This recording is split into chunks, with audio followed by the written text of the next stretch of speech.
Raise your hand if you're an HR director, just so I can kind of get my bearings here. Out of all of the people that RSVP'd from the HR community, there's only 2 HR directors here? Really? Okay. Who's in a company that has fewer than 20 people?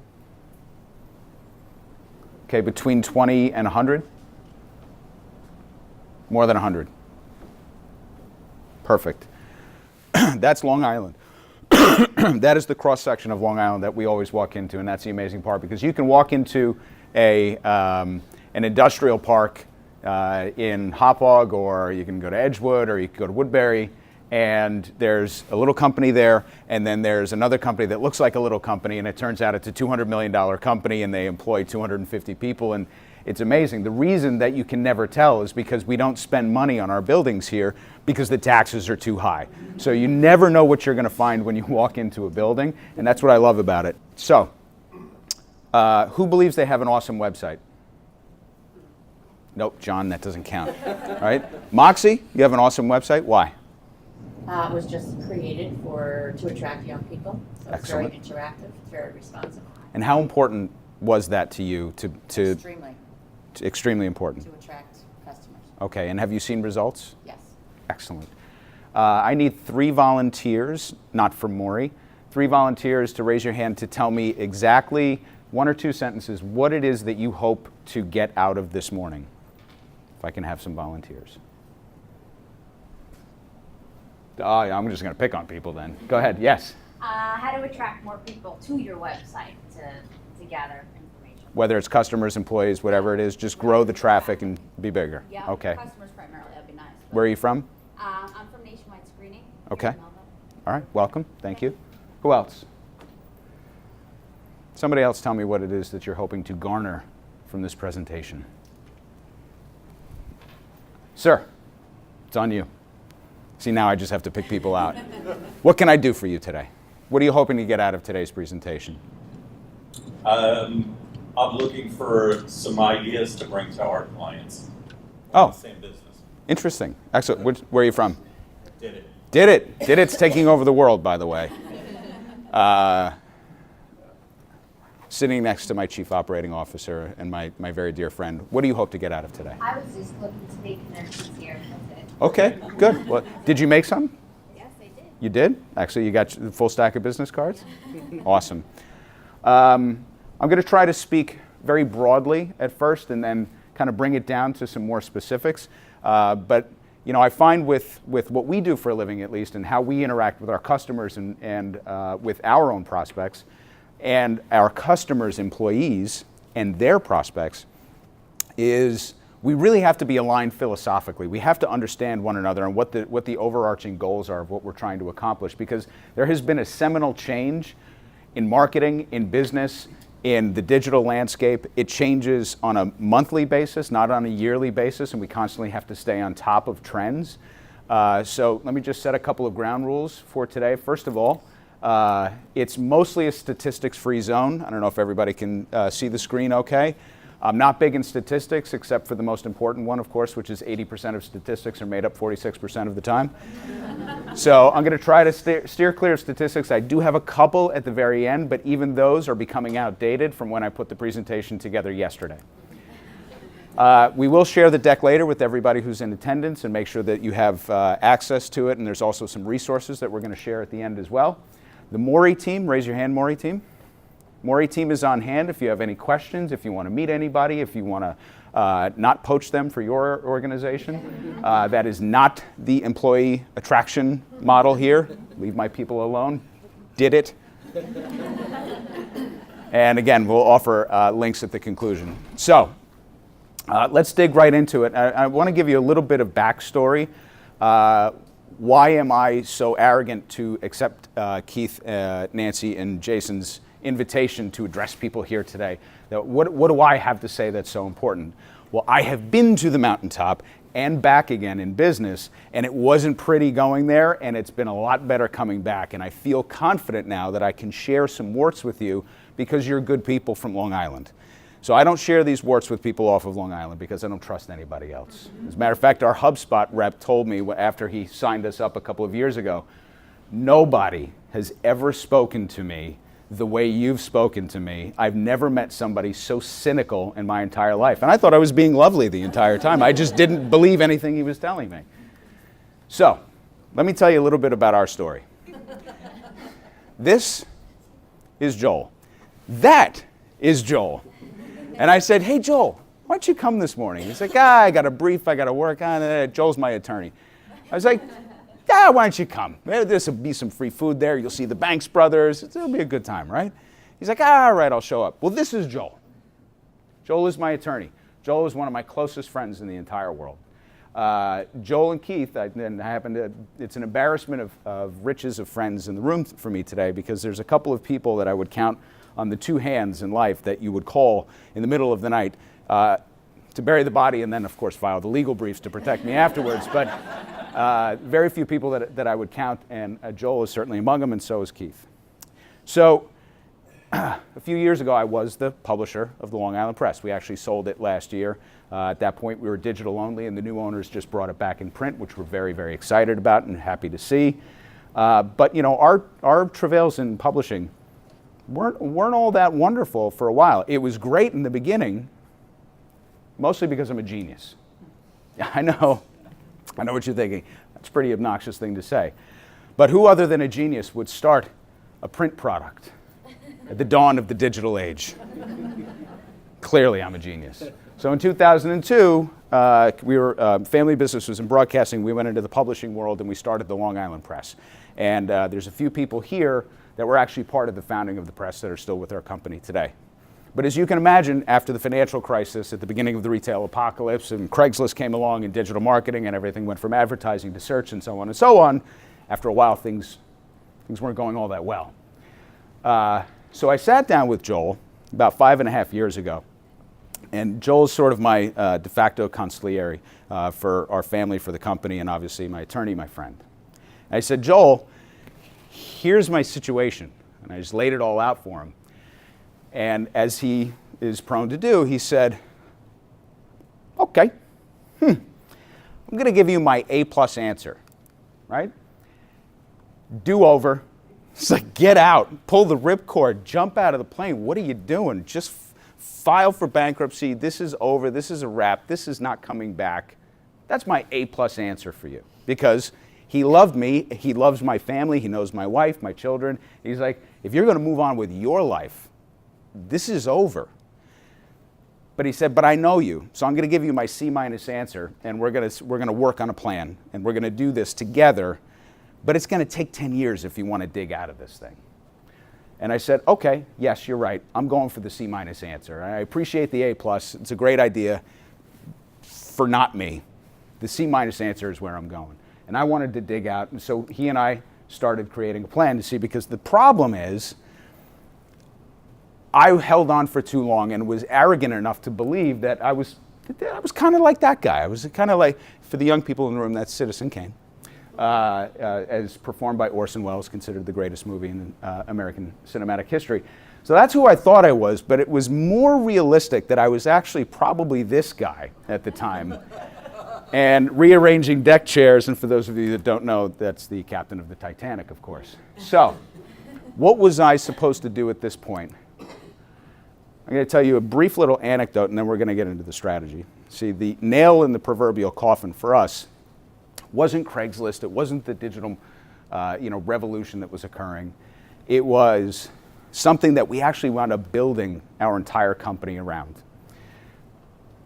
This is a story that'll be familiar for Long Islanders. Again, so I'm preaching to the choir. This is who we are, and we know this stuff. We did a story. My editor-in-chief is here. He actually did the story. I heard at a barbecue, somebody that I know had just given a kidney to her childhood friend. And she was just recovering from it, and it was her first time out at the barbecue. And we said, so I got to talking to her, and I said, that's amazing.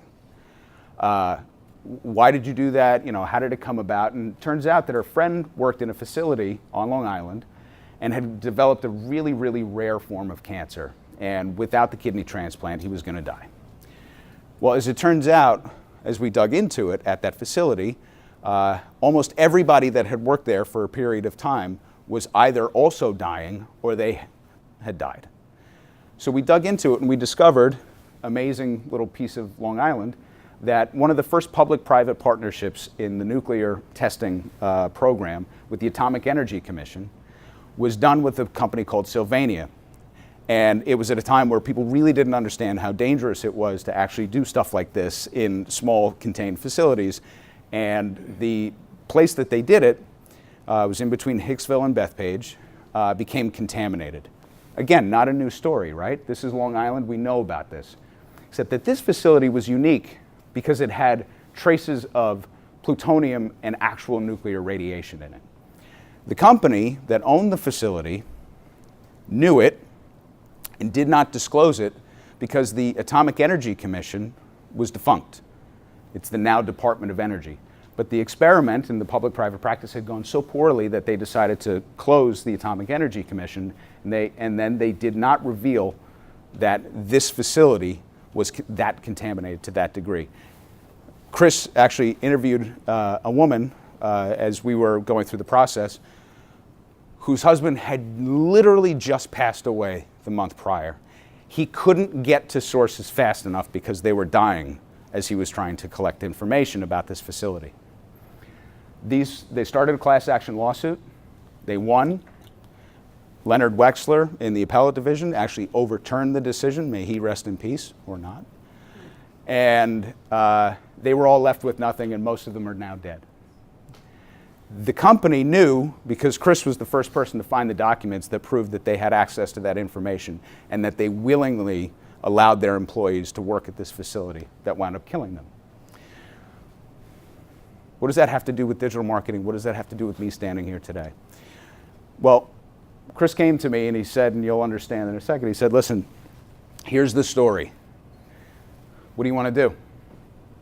I said, run it. And he said, are you sure? I said, of course I'm sure. The reason he was asking me, which he never had to do before, as the publisher, as the editor-in-chief, I trust him implicitly. He asked me, should we run this because the owner of the building was our biggest client. We ran it, they pulled, and it was the beginning of the end for us. And I'd do it again 1,000 times. Because that very thing that defined us at that moment, even though it was going to be the thing that wound up putting us out of business, is what we built our company around. It was more important for me to continue working with the art director that founded the newspaper, the business manager that has seen hell through me, the editor-in-chief that actually wrote all these stories, my chief operating officer who has truly seen everything with me, has been with me for 20 years. It was more important for me to be with those people and figure this out. So what did I do? I went to one of my clients, and this is more important now to the subject at hand. I went to one of my biggest clients, and they said to me, Jed, we love you, but your paper doesn't work. Oh my God. I was hearing this a lot. There's a lot of people that were rooting for us, and they wanted to help us, but the paper wasn't working. Advertising and shouting wasn't working anymore. So I said, okay, what do you need? And they said, well, we don't need advertising. It's certainly not print advertising. What we really need is a new website. Do you do that? So now this is where the speech bubble in the cartoon or in the movies, they do like a really fast flashback scenario. What actually transpired took about 5 seconds. What was going through my head was, do I do that? Do I do that? I don't really do that. Technically, I do that. I have the 3rd largest traffic website on Long Island, Long Island Press. We built that. We can do that. I could probably do it for them. I should say yes, yes. And then I said, of course we do. And that was the beginning of our transition. Do you build websites? Sure, you bet. And we started building websites. We were really good at it. But it wasn't until 3.5 years ago that we discovered HubSpot that we really started to go off to the races because we got really, really good at that thing that we do. It was more than building websites. It was more than building a digital presence and a marketing presence for people. It was actually putting them up on a platform that enabled them to communicate with much greater velocity, much greater specificity with their potential client base, with their prospects, with potential employees. So we learned how to do this, and the reason that we favored HubSpot over some other marketing automation platforms, and there are some good ones, is they have a wonderful partner program, they're heavy on training, and they favored great writing and great design. They created the inbound marketing model. They actually coined the term. The inbound marketing model is all about stop screaming and start attracting. Stop advertising and throwing ads in people's faces and start drawing them to your website. Beth just said before, creating a new website was imperative for her because she has to attract younger people. She didn't say, I need to scream at younger people. She said, I needed to attract younger people to come into my digital platform so that I could talk to them and have a conversation. That's what HubSpot allowed us to do, and that's part of the philosophy and the strategy we're going to talk about today. So, where do we want to go? How do we get there? And then, of course, how do we stay there? That's the retention piece. So where do we want to go? To figure out where we want to go, we still have to have this philosophical discussion. We have to talk about, well, what's changed? What's changed in the world? What is different today than when we were running a newspaper and we were just screaming at people and advertising and radio ads and big billboards? What has changed? Why is digital marketing so very effective? Well, the first thing is that the buyer today, the prospective employee today, has all the power because of the anonymity that the digital world provides and the fact that they can access information at a moment's notice. The power is now in the buyer's hand, not in the seller's hand. That's a huge shift because it used to be the companies with the biggest budgets, right? So we're in the ad game, right? It used to be that if you had a big budget and you could buy the billboards and you could do the national radio spots, you could take out the Super Bowl ad and you could plaster your logo everywhere, that worked, right? It sunk in over time. People would understand what the brand was about and then they would adopt the brand. And once they had the brand, they wouldn't move on. There was brand loyalty. And so you could win by being the loudest voice in the room. But then along came Google. And Google turned us all into experts at everything. There is nothing we can't do with a laptop, a smartphone, and Google, baby, right? Because you tell, right, family gatherings, you sit there, somebody's like, oh, what was that thing, that movie that came out? Oh, I got it. I'm gonna Google it. Like you're a sorcerer and only you have access to this magic tool, right? That's what changed. We can access the information. More importantly, we believe in our ability to Google. We believe that we're really good at it. Google's like, yeah, you're great at it. Keep Googling, because they want you on there all the time. We're on it every day. We're obsessed with it. And I'm not talking about Bing, and I'm not talking about Yahoo. It's Google. This is their world, and they have programmed us. They gave the power to the buyers. If somebody wants to learn something about a place or a product or a service, they're going to Google it first. Even if they've heard of you, they're going to check on you by Googling you. They're going to look at your reviews. They're going to look at your ratings. But it all starts there in this unbelievably simple, beautiful, elegant, and powerful tool. So we can't be megaphones anymore. We have to be a magnet. If we know that that's where everybody's going, we have to be able to attract them in. So you need a great website. At a minimum, you have to have a great website, and it has to be built properly. It has to have the right architecture to be able to pull people in. We're also now a complete on-demand world. I watched the MASH finale. Who watched the MASH finale? Right? Right. A few years later. That's not what I'm talking about. I'm talking about first run. We all said, it was like on the calendar at home, MASH finale, sobbing as a family, everybody together. Oh my God, Hawkeye, what will you do? Right? You watch the Cheers finale, you watch Seinfeld, it was Thursday night, it was must-see TV. This is how we lived our lives. We were programmed to do that. Now, I got to get home to watch my program, said no one ever anymore. Right? It's not what we do. We're like, I got 15 minutes to spare. I'm going to watch 15 minutes of my program on my phone. And I'm not going to socialize with any of you people. The bathroom trips have gotten longer than a human should ever be in a bathroom because we're bringing our smartphones in it and we're actually watching Netflix because we're crazy. We're in an on-demand world. And what's gone out the window as a result of it is brand loyalty. If I asked everybody here what their favorite show was, Amazon, Netflix, regular TV, whatever it was, HBO, Showtime, we'd all probably come up with some very, very different answers, right? We're not loyal to a show. We're not loyal to a brand. We're not loyal to a company, right? But we do trust what our friends say. Word of mouth and loyalty, that type of branding is at a very human level. So as much as we're talking about digital marketing, we're actually talking about connecting as human beings. So the question then comes up, what does Google want? Right? What do they actually want from us? Google's reason for being is twofold. It's wrapped up in one idea, but it's twofold. It is to deliver the searcher the best result possible as fast as possible. Let's take the second piece out of the equation for a moment. The best result possible. If people are going to look you up, look up your corporation, think about your own search habits, right? If they're going to look you up, you're going to want to deliver the best result, not about you, not about your company. You got to answer the search question. They're not saying, I'm sorry, what was the name of your company? Nationwide. Nationwide. Why is Nationwide the greatest company ever and why should I work there? They're searching, what's the greatest company ever and where should I go work within a 5-mile radius?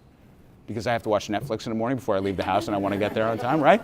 That's what and they're searching these incredibly long tail words. The reason that we have to actually provide the answer for them is because that's how Google has programmed the universe. They don't care if you're the biggest, best company in the world. They care about the quality of the answer that you're giving. It used to be, this is how fast things are changing, a few years ago, can I bathe a cat?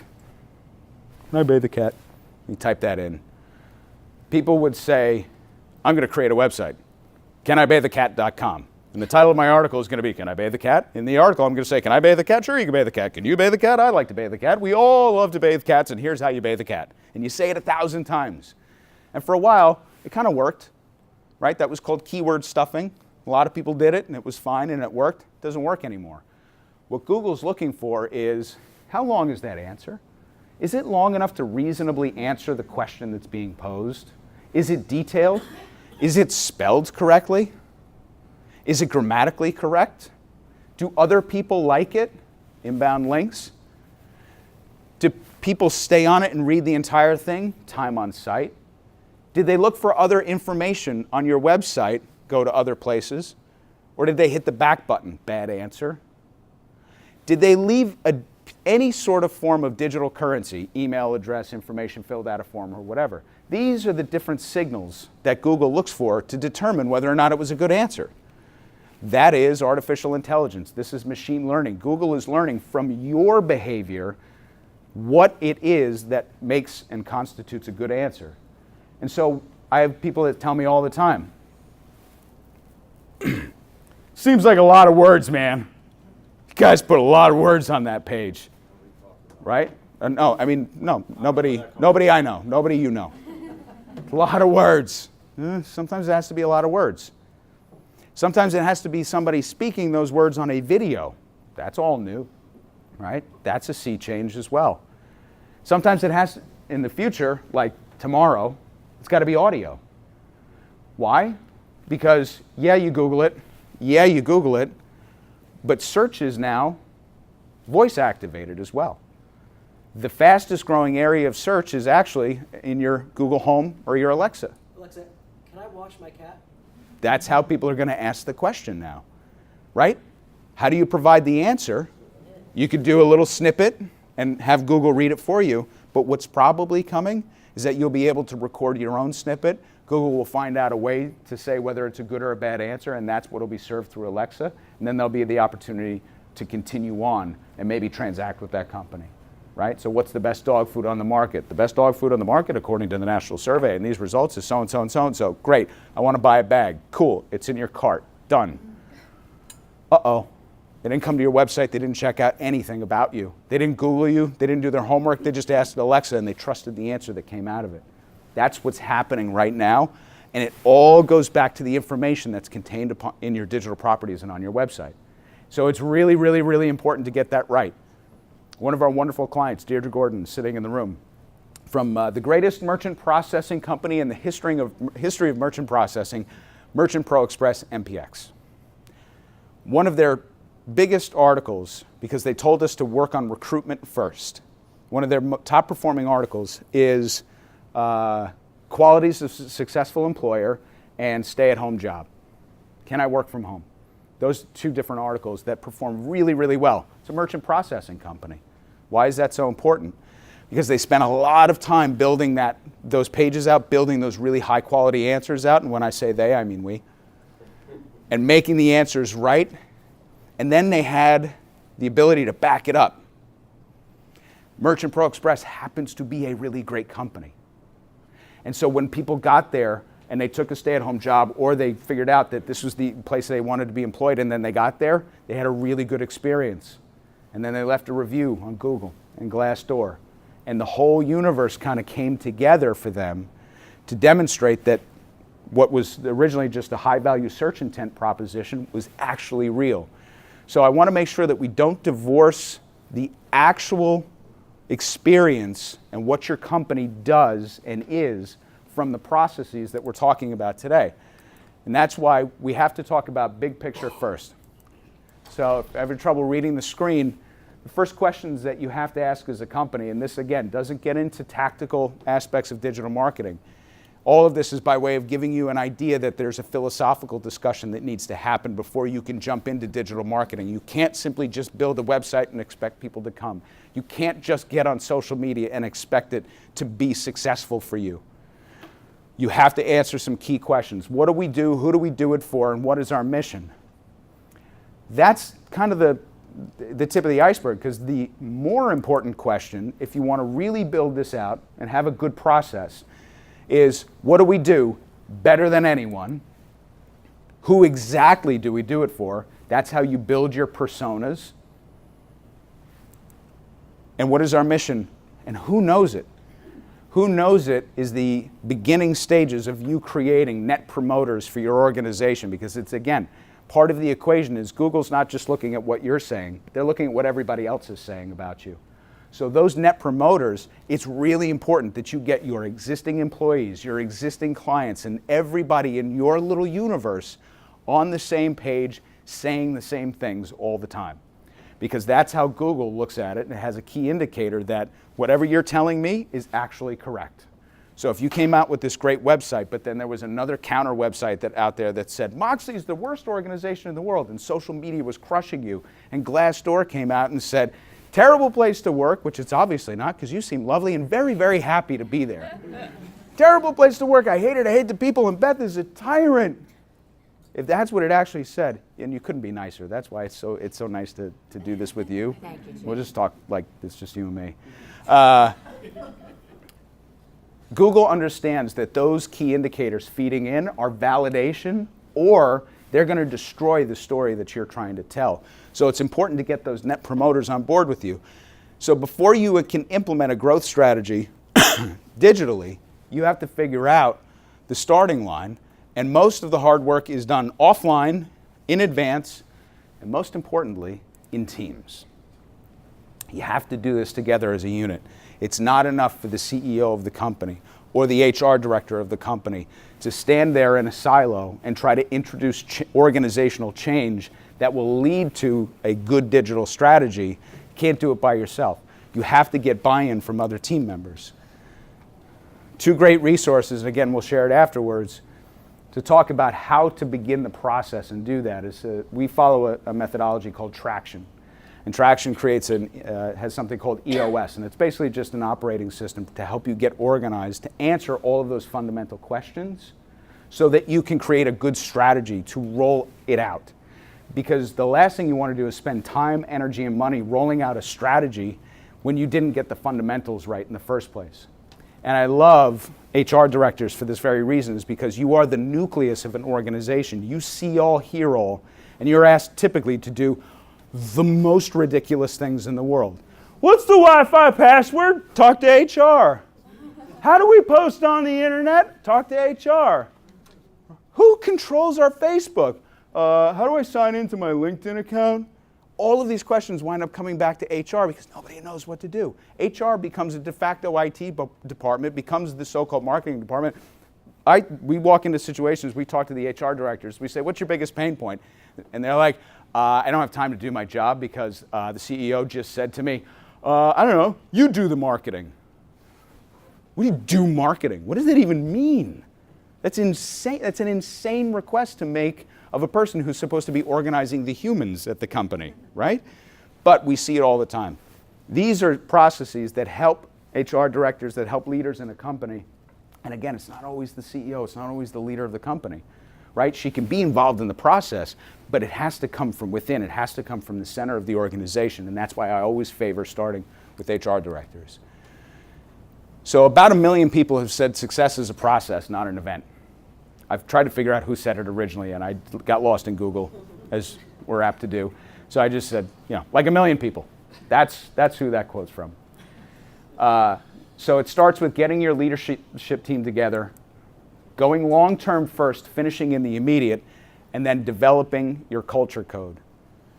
I say that very, very specifically because for us it was the most important thing that we did. Now, culture isn't created, it already exists, says John Sasala from Morey Creative. And I don't care if somebody said it before him. Because it's true. So culture already exists. You can't force it. You have to identify what is that thing that makes up your company. For us, it was the nail in the coffin. It was the fact that we knew that we had great integrity. We don't take on work that we don't think that we can do well. We deliver success for our clients because we actually care about the clients.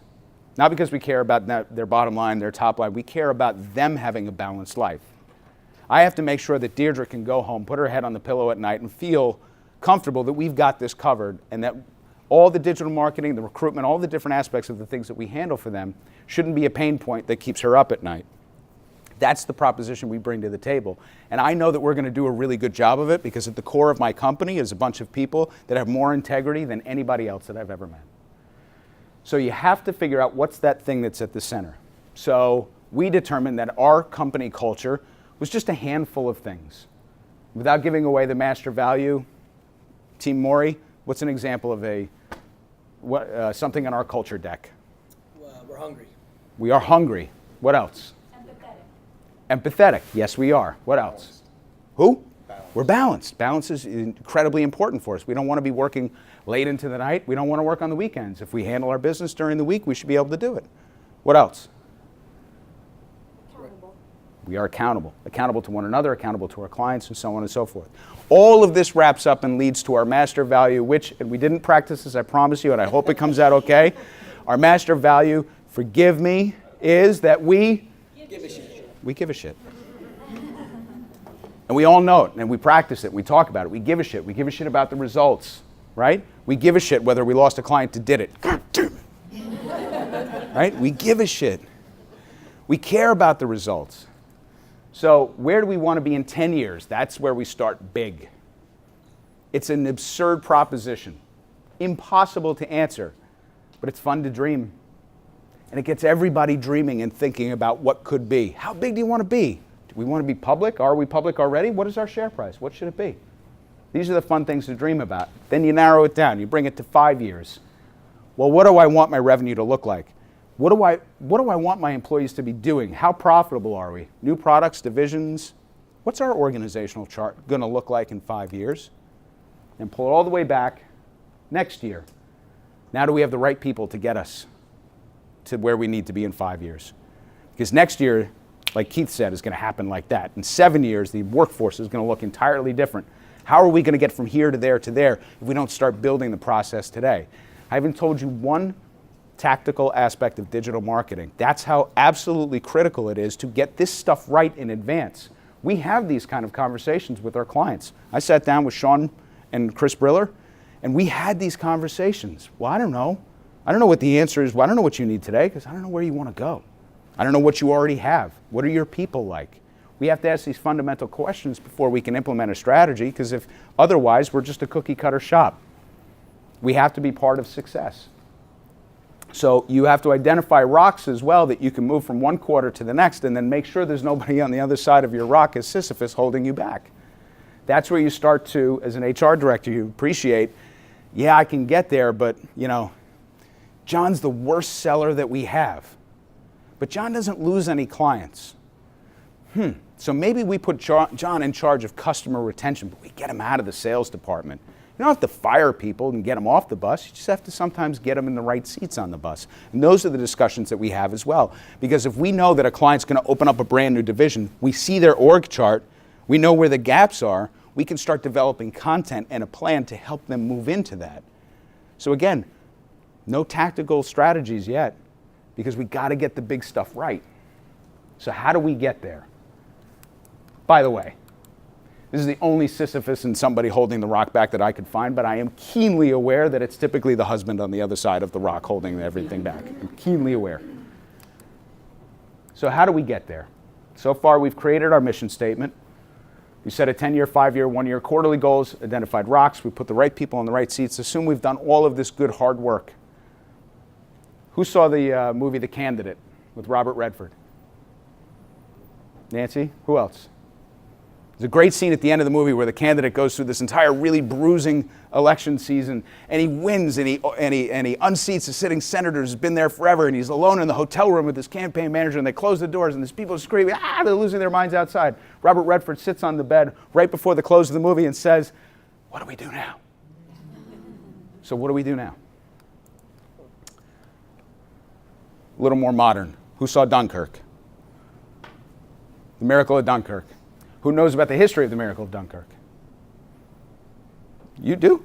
Okay. Oh, it's from the movie, right? So it's World War II, it's the beginning of World War II, and World War II could have ended. This is before America got into it. Could have ended because all the British troops were across the channel, stranded at Dunkirk. And the Nazi planes were approaching. Except for a couple of mistakes in planning on the German side, they could have annihilated everybody sitting on the beach. And the Brits did not have a carrier, they did not have a huge ship that could get into the port at the time, given the tide and where it was, to lift and get everybody out of there. The problem is, all of their troops were there.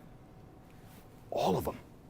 Stranded on the beach, and they could have been massacred and annihilated. They were getting picked off one by one, but they could have been annihilated, right? Would have been awesome if they had a huge aircraft carrier that could have pulled up and been like, everybody hop on board, all right, cheerio, let's get back across, right? So instead, what they did was, and this is an actual, by the way, this is the HR director sitting in the middle here. Oh my God, why is everything happening? Stop asking me questions, right? So that's the HR director. The miracle of Dunkirk was that the British, God bless them, said, sorry to interrupt, we have a little bit of a problem here.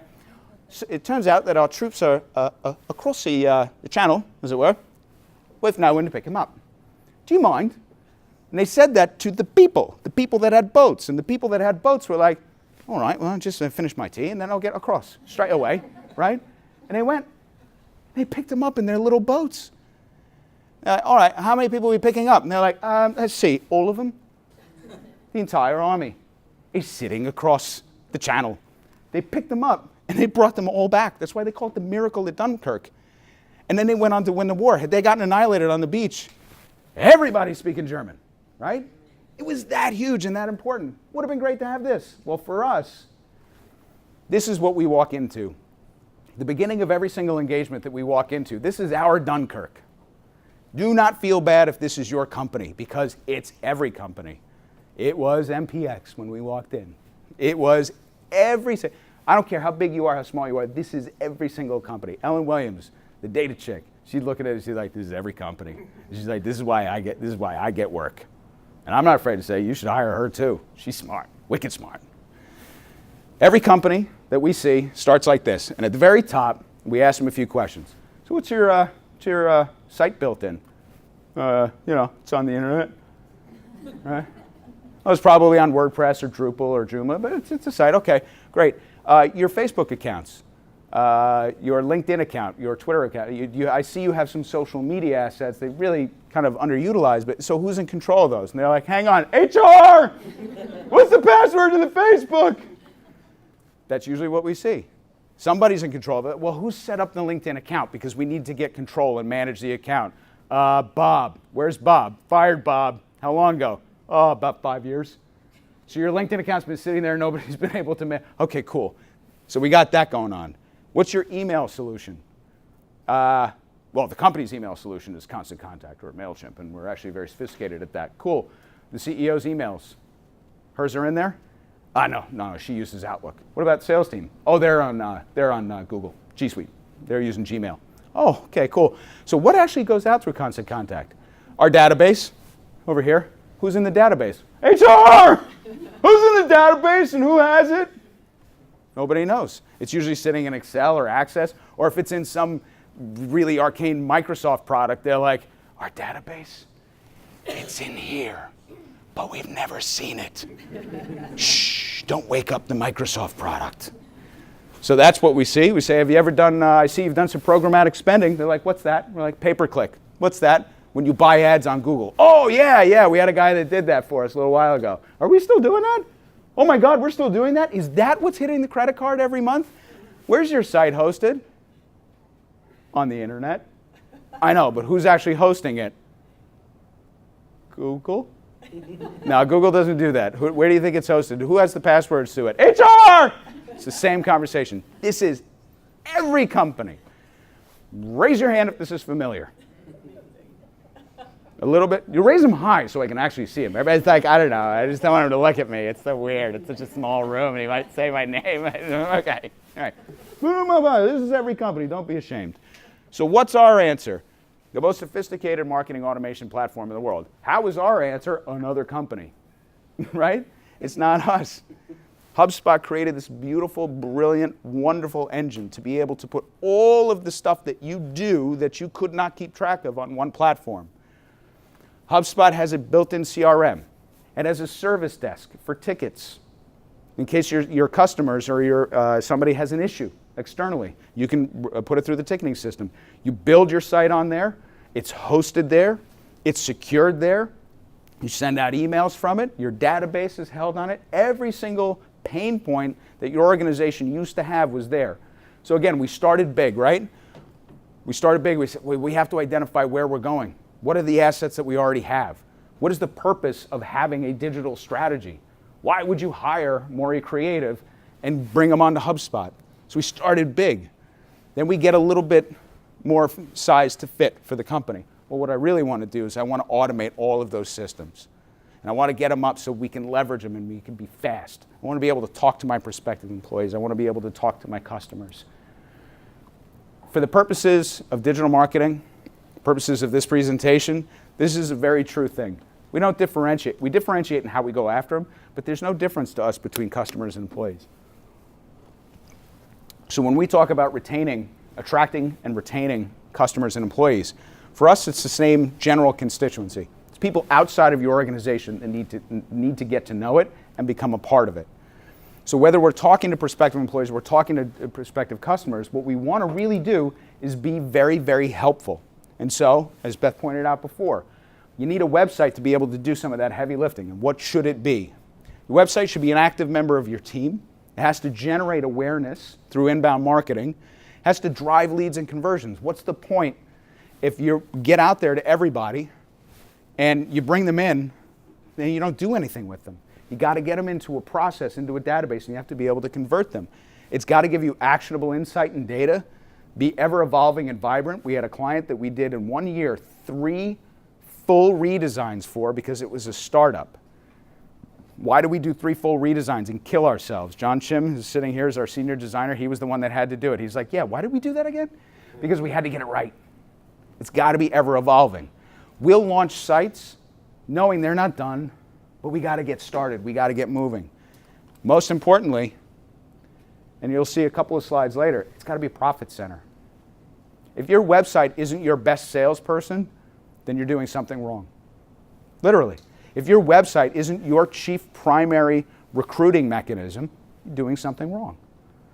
It takes a while to get there, as we'll see, because it's not easy. There's a lot of planning, there's a lot of building, there's a lot of architecture that has to go along with it, but it takes a while, but we get there, right? So what your content should be, it's got to be timely. There's a great answer that you've supplied from 2015 that answers the question, and Google's been giving you some love and some traffic on it, and your competitor gives an equally good answer, and they do it in 2018. Who do you think wins? Google assumes the world's changing.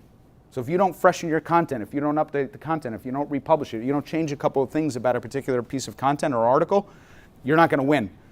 Relevant. Do not talk about how to bathe a cat if you run one of the most successful law firms on Long Island. It's a non sequitur. It doesn't matter. Google looks at it and says, why are they talking about bathing cats? Joel's a great attorney. I guess he's not as good of an attorney if he has to make money on the side bathing cats. He's got to be relevant. It's got to be authoritative. How does it know that you're authoritative? Lots of links coming in. People staying on the sites, filling out information, leaving digital currency. Straightforward. I love writing in a way that nobody can understand because I have a jumbled mind. Chris used to edit me when I wrote for the paper, and I'm pretty sure I aged him. Right? He's only 24. I write these big, I was so clever, meandering pieces, these wonderful think pieces, and he'd look at it and be like, yeah, wow, what are you trying to say here? Your site can't be me. Your site's got to be straightforward. It's got to get to the point. It's got to follow the fundamentals of journalism. It's got to follow the fundamentals of proper writing. Why? Because you have to be human. If somebody asks you what you do for a living, you better have the answer to that. Well, your site better also say that, and it better be direct because people are looking for answers. Death in our world is the back button. Somebody hits the back button, it's death. Sends the worst signal in the world to Google. And you got to be helpful. Don't be afraid of giving away your secret sauce. It's the hardest thing for companies to do. They're like, but this is the thing I do. I don't want everybody to know about it. Yeah, but you got to get people to know about it and trust that you really are the best at it. Put your secret sauce out there.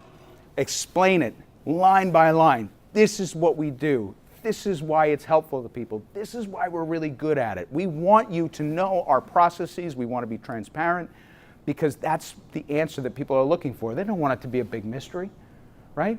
Southwest couldn't hire today the way they used to hire. Southwest used to do giant cattle calls all around the country, and they'd be like, Southwest is hiring, come and apply if you're funny.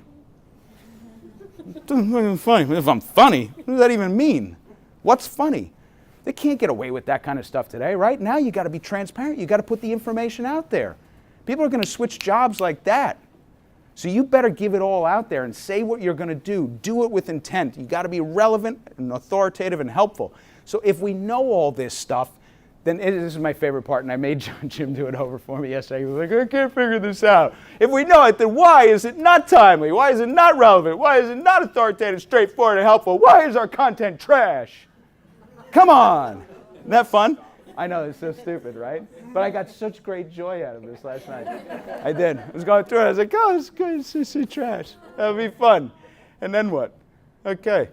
So, most importantly, people only want to do or know 5 things when they come to your site. They either want to work with you, could be a good value-added partner. Don't let them get lost in your hiring. Don't let them get lost in any other aspects of the site.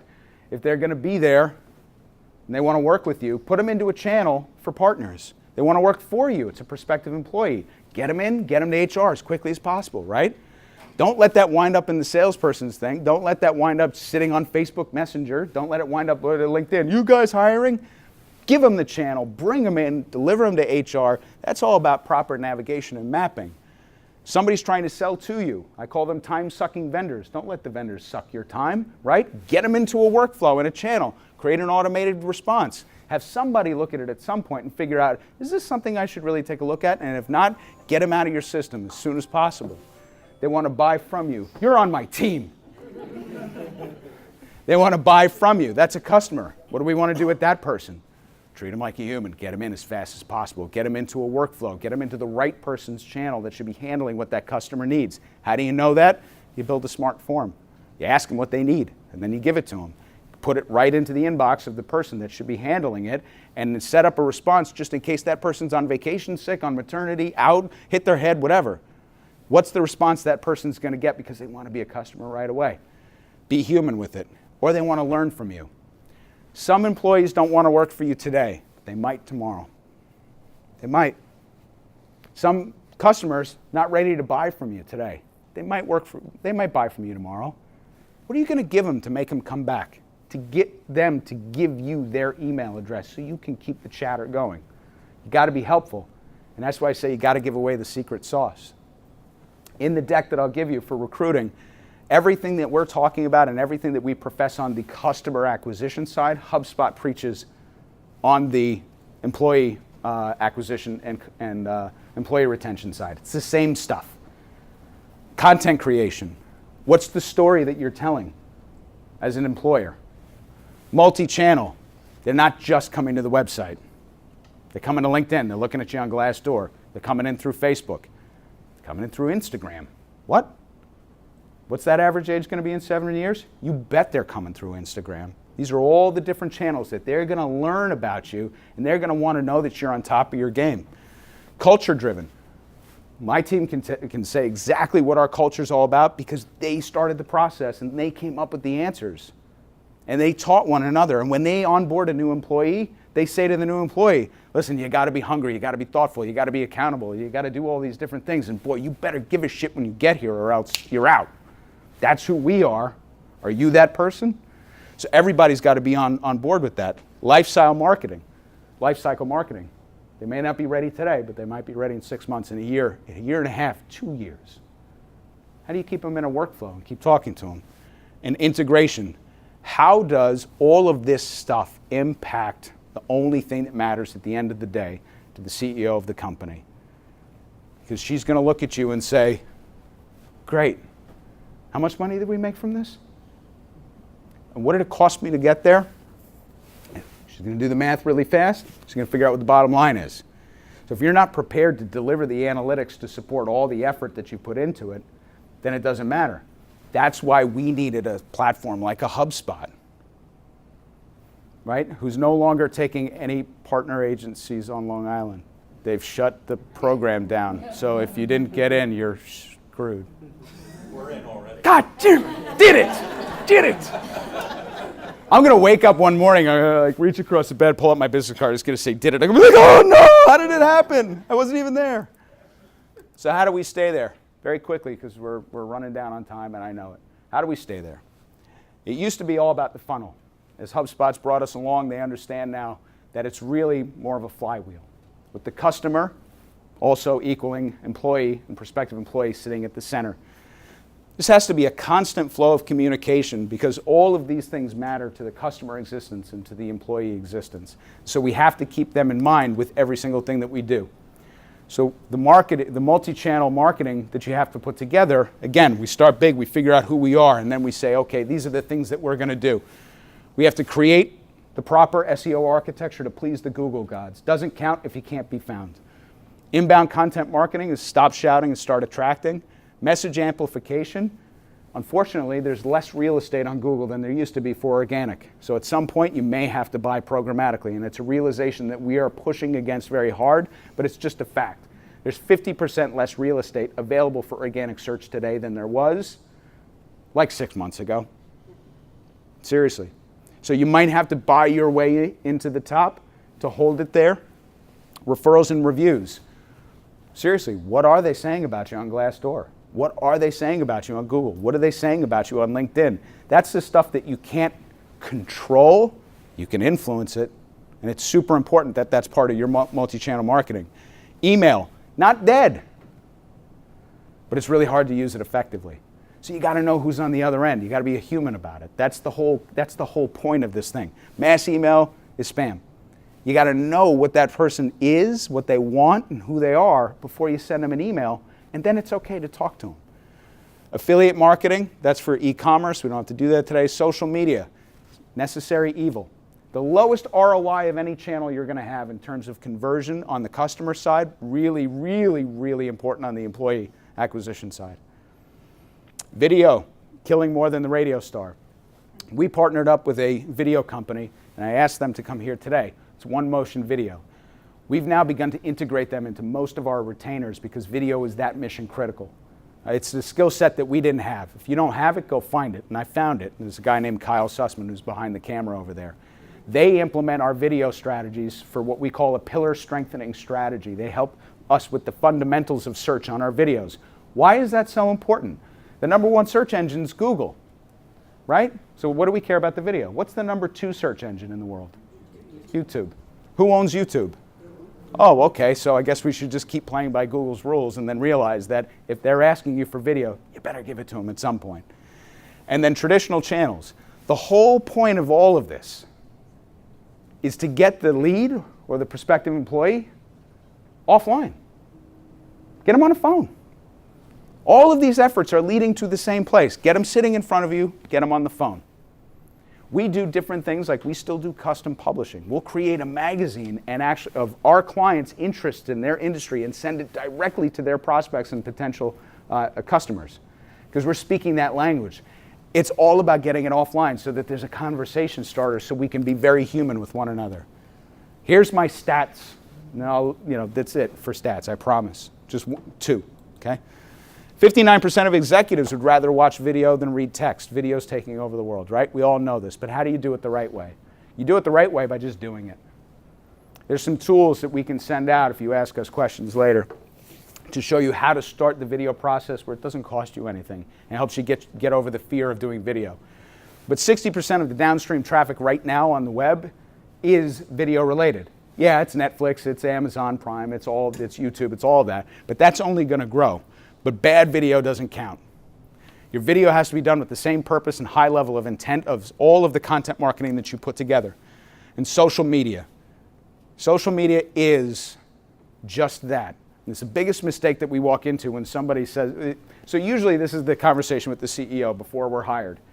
Well, we were thinking about you, or we're going to hire, person for social media. That's great. Do me a favor. Hire the social media person first, and then call me in 6 months when you're ready for me and you recognize social in a vacuum can't do it. And if you're not social about it, if you're just programmed and automated about it, it doesn't matter. Social media is just that, it's social. So I came up with the analogy a little while ago that's probably pretty stupid because I didn't get a great reaction, but I'm going to force it again now. That social is like a house party, right? But you don't want to bring people to a shitty house, right? You want to make sure your hors d'oeuvres are out, you want to make sure Nancy's prepared the lovely breakfast over here, that everybody has a name tag, you're invited, you all come in, it's warm, it's wonderful, the presentation is phenomenal, right? It's all set up for you. This is the point where you take a picture of me and you tweet it out and you're like, awesome presentation, bro, right? Not before. You got to get the house set before you can be social. So, that's Nala. Nala belongs to Danielle. Danielle's right back there, senior strategist. That's Tandia, that's my baby. We have office dogs, that's hugely important. Point of putting this up there is to make people do that. Oh, but also to tell you that it's important to quote unquote eat your own dog food. So what did we do?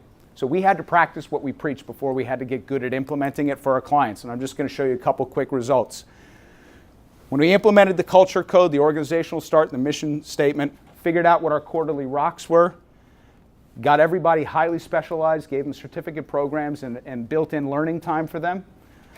And we found our own specialization. See, we work for companies between $20 million and $200 million that are in the greater New York region that need to grow because they have no appreciable digital marketing strategy. That's us. That's what we do. We know who we are and what we do best. The results of it is that we have 90% customer retention. I'm still pissed off. Should be 100. It's okay. One of them was a startup. The partners fought and they broke up. The other one was a company that got bought out by Intel for $15 billion. So that was another one. I woke up in the morning, I was like, oh, I've been fired. Wow, look at that. Because they just took over and that was a wrap. So that's okay, I could take those losses. But we had 48% revenue growth in the 12 months trailing right now versus the 12 months trailing before, because we knew who we are and what we were really good at. The average of our employees that have not joined us in the last year, the average tenure that they have is 10.5 years. And we have 6 new hires just in the past 12 months alone. But it takes a long time to get them onboarded and trained. So we didn't invite them today because they're busy. But more importantly, how does it translate into growth for our clients? This is just a snapshot of 4 different clients that we have. The point of showing you this is, yes, to brag, but also to show you, boy, this stuff takes a while. It works. But if you're looking for the quick fix today, because you didn't go through all the processes that we talked about before, you're like, yeah, just fix it.